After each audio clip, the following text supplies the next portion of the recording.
everyone. My name is Alaina with Palmetto State Watch, and I am here today with Mark Lynch. Thank you so much, Mark, for joining us today. Thank you for having me. So before we start out, could you maybe tell us a little about yourself? I was born and raised in Greenville, South Carolina. I'm married. I have 2 kids, been married 37 years. My wife, Sarah, and I are love the Lord Jesus, and our kids are all awesome. He's blessed us with wonderful kids, 3 grandchildren. Our business is Jeff Lynch Appliance Center. My dad started 71 years ago, and I took it over in 1985, and we're having the best years we've ever had since COVID. Because of my connections in helping an organization called Understanding the Threat years ago, people met me with presentations at our church and started looking at the work we were doing with that organization that fights Islam and communism at the deepest levels. We had an event at my home where we had sheriffs and legislators come back in 2019, and several of those people later approached me and said, "You need to run for state senate." And I don't really like politics. I think it's legalized lying. And I told them, I said, "That's all good, and y'all probably need to get in your car and go take a drug test because you're out of your mind, But they came back, and New Year's Day of 2020, we agreed that God was calling me to try to run. And so I accepted that call out of obedience after prayer. And we made a run for a Senate position in District 12 to take out Scott Talley at the time.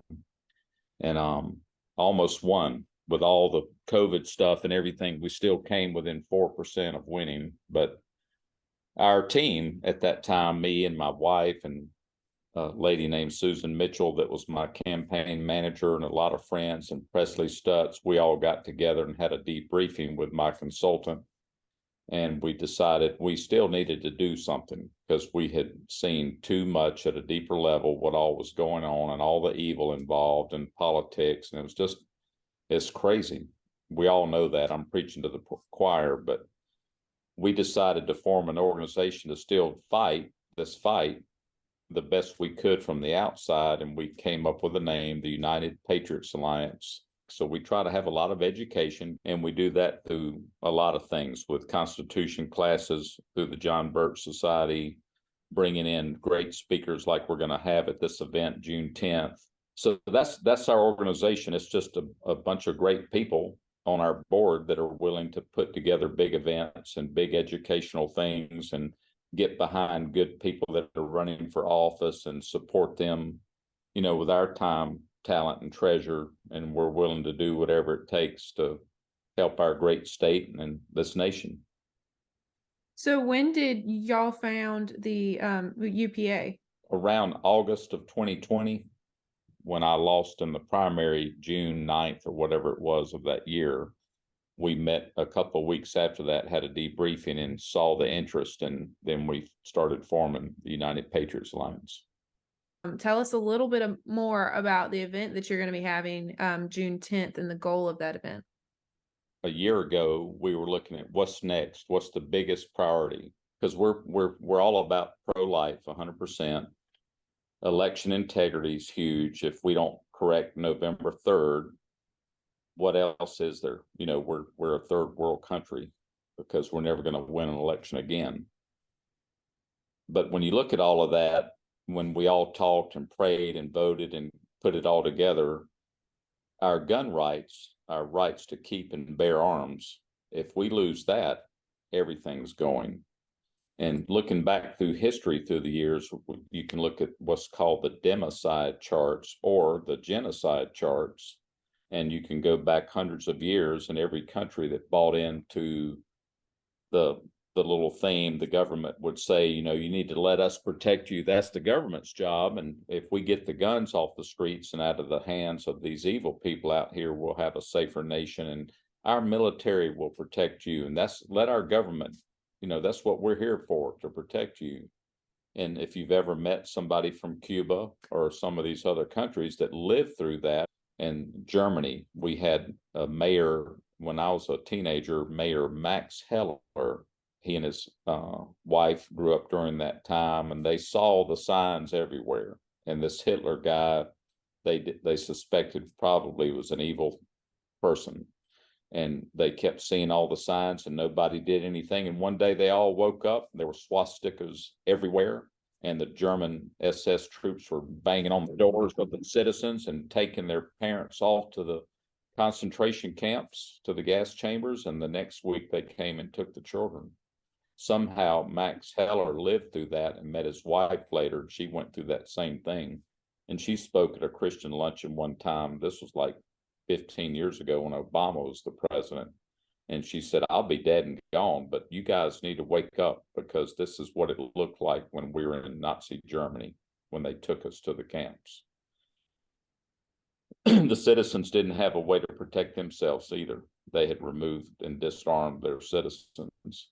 But you can look at all the genocide charts through history.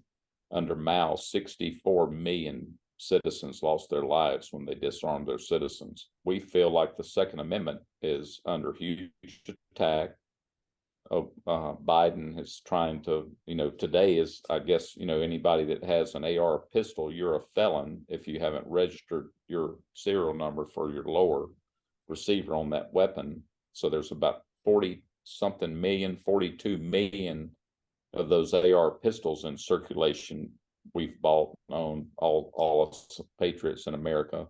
We love those weapons, and now we're a felon if we have that brace attached to it. So it's just getting ridiculous. We all have a pocket constitution, I think. I don't have one sitting right here anyway. It's a little book. It's about that thick. It's not real big. It's not complicated. And their only job in Columbia or in Washington, D.C., or in our county office here in Greenville is to keep the laws we already have. That's their job. This is all I had when I spoke in 6 cities a couple of weeks ago. So if this is my Second Amendment, let's just take one Bill of Rights, the Second Amendment. Here it is. And I start having all these people in the state house, senators and house reps, or my Greenville County councilman, look at all these bills we're writing on top of this bill we already have. We got all this clutter, all these bills, years of all these bills. Nobody even knows what they are anymore. We need to go back and find, here it is. There's the Second Amendment we wrote, and it was ratified in 1791. And our framers knew it is necessary. It's the only amendment we have that they said, this is necessary, this Second Amendment. It shall not be infringed, and it is our duty to protect it. Because if we lose this, everything goes. And that's the thing with, this event, is that it comes down to getting people involved, because the more you sit back, the more the government takes, and the more you give to the government. I believe when we talked about the event, you were talking about how there's going to be a lot of gun stores and gun owners that are going to be there as well. And I believe even a concert. So can you tell us a little bit about what we're going to expect that day? So the event, one of the greatest things about the event is the networking that will just naturally happen. We have contacted and gone personally to every gun store within probably 30 miles of this location. We've sent them emails about the event, inviting them to come and have a table, to have a vendor presentation, to talk about what they do. We have Tara, who's the host of the Word radio station. She's awesome. She's a solid patriot. She'll be here emceeing the event. Tim Huckabee, our pastor of Burnsview Church out in Greer, and then Eric Corcoran, Businesses for Liberty, will be here. There'll be plenty of booths, plenty of people to go see. Children's gun competition, marksmanship, shooting schools, gun stores, other patriot organizations will be here. We've invited all of our sheriffs in the area. I'm not sure if any of them will come. We do have videos from some of them where we've told them, if you can't be there, then we need your stance on the Second Amendment, because we have a bill in our county that the United Patriots Alliance started back in 2020, and it's now 2023, right? So this is the fight we have, where we had a good friend of ours, Rob Chumley, a judge, help us write the wording for a Second Amendment sanctuary ordinance city with a criminal penalty. And we'll have copies of that ordinance that we wrote with a criminal penalty for other counties to take and go back to your counties and try to get your county elected officials that work for you to pass what you want them to pass. What this bill says is that Joe Biden or ATF agents were to come into your county, that if your police and your sheriffs were to work with them, they'll be arrested, fined when they come to take a gun grab with law-abiding citizens' guns. And it's happening at the federal level. Our favorite senator, Lindsey Graham, a Republican, and very Republican. 16 other Republican senators are all voting that they would love to have that law passed, that the ATF can come down here and force our sheriff's deputies and police deputies to work with them and confiscate our guns and disarm us. This isn't crazy talk. It's happening.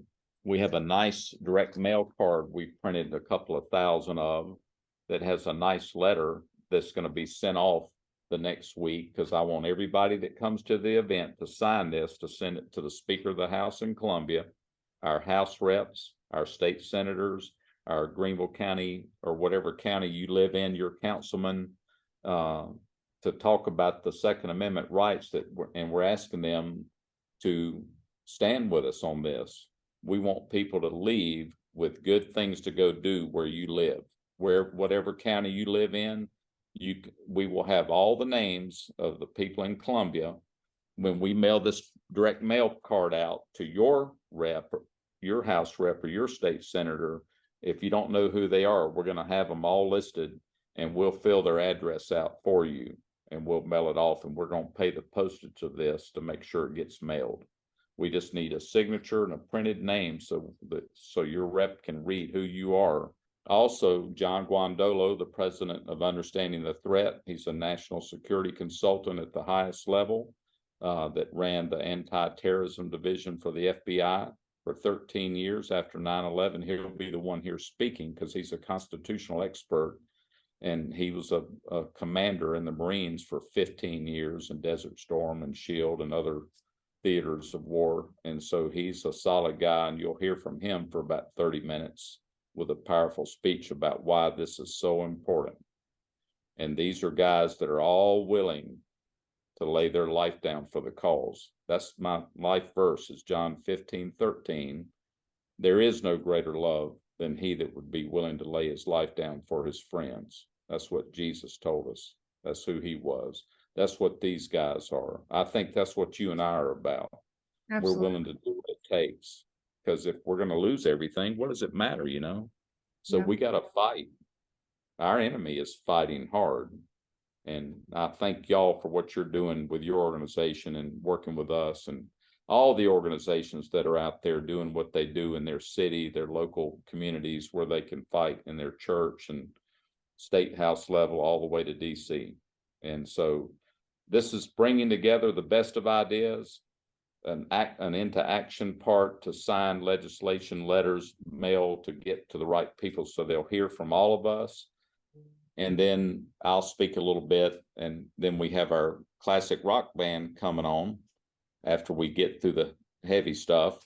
And we want everybody to stay. Bring a lounge chair, because this is in the front big parking lot of our appliance furniture store here in Greenville. It's lit up well. We've had big outdoor concerts here before. Our band, we're pretty good, and we've got 8 of us, and we'll have a nice stage, a great sound system, and you'll hear the best of classic rocks like Styx and Foreigner and Journey and the Rolling Stones and Stevie Nicks, and we do all that pretty well. So it'll be a fun night because we need to have some fun too. We can't just do this every second. This gets to be a migraine headache after a while, this work we're all doing. So come enjoy a great evening. God's going to provide beautiful weather, and we've got a barbecue truck and a pizza truck that'll be here. So we'll have food you can buy and eat, lots of water, whatever you want to bring, but bring a couple of folding chairs and have a nice evening. And let's hang out and have fun and all share our best ideas together and learn how we can better do things even better and network and join forces and be more powerful after Saturday than we've ever been. That's the whole purpose. And what time does the event start? It starts at 6 o'clock and will go till 10. So that event again is in Greenville at Jeff Lynch Appliance Center. And the address, if you want a GPS, it is 17 Roper Mountain Road in Greenville. And get here a little early. Our business is open till 5, so it'll be like 5:30 when the last people leave, but that's okay. Come and get parked. We'll probably have people parking way off in the other end of the parking lot because we want to set up chairs, and we'll have all the vendor tables, and we've got a couple of the radio stations will be here broadcasting live, and the food trucks, and so it'll be an awesome night. Great conversation, great education, great activation of sending people news that we're tired of putting up with all this stuff with a nice little letter to them. And then brochures and education, and we'll all meet each other and have an awesome time. Well, thank you so much, Mark, for joining me and telling me all about your organization and for everything that you're doing. And I am so excited to see everybody on June 10th up in Greenville. Thank you so much, Mark. Thank you. God bless.